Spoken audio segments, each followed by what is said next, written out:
La vie de la femme dont je vais vous parler aujourd'hui est si rocambolesque qu'on en a fait un opéra. Rien que ça. Née en 1927 à Suzhou, en Chine, Xin Fengxia est, dès son plus jeune âge, vendue à des trafiquants d'êtres humains.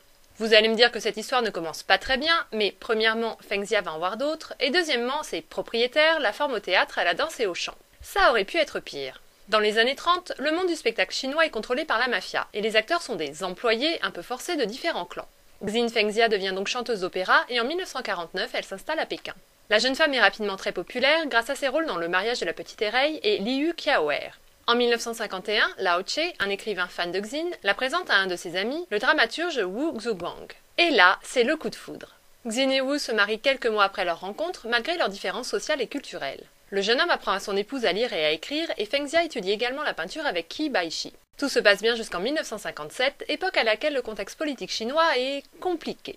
Wu Xuguang est accusé de s'opposer au régime de Mao Zedong et il est envoyé dans un camp au nord de la Chine pour être réformé par le travail. On fait comprendre à Fengxia que le divorce serait sa meilleure option, mais Xin reste fidèle à son mari. La jeune femme est alors battue, ce qui la laissera handicapée, et elle est condamnée à 7 ans de travaux forcés. Quand je vous disais que le pire était à venir, Fengxia rentre à Pékin en 1960 et tente de remonter sur scène et de percer au cinéma. Elle est ainsi la tête d'affiche de l'adaptation sur grand écran de Liu Qiaoer en 1956. En 1964, elle joue pour la dernière fois dans un opéra « Les fleurs sont comme des marieurs ». En 1966, la révolution culturelle provoque une nouvelle période noire pour Xin et Wu, et en 1975, Fengxia est victime d'un accident vasculaire cérébral qui la laissera paralysée. Au milieu de tous ces drames, elle parvient tout de même à devenir une star d'un style opéra chinois bien particulier, basé sur la musique, les chants et les danses folkloriques. Car Xin Fengxia est la reine du Pingzhu.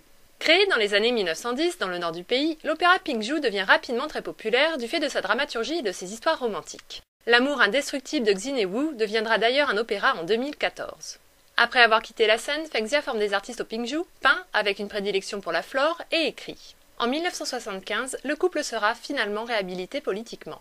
En 1997, exploitant son incroyable mémoire, elle rédige son autobiographie qui sera publiée en 4 volumes. Une des œuvres de Xin Fengxia porte l'inscription, calligraphiée par son mari, « Pure comme la jade à l'intérieur, blanche comme la neige à l'extérieur ». Une métaphore de l'existence tumultueuse de Xin, entièrement dédiée à ses passions, au-delà des épreuves de la vie.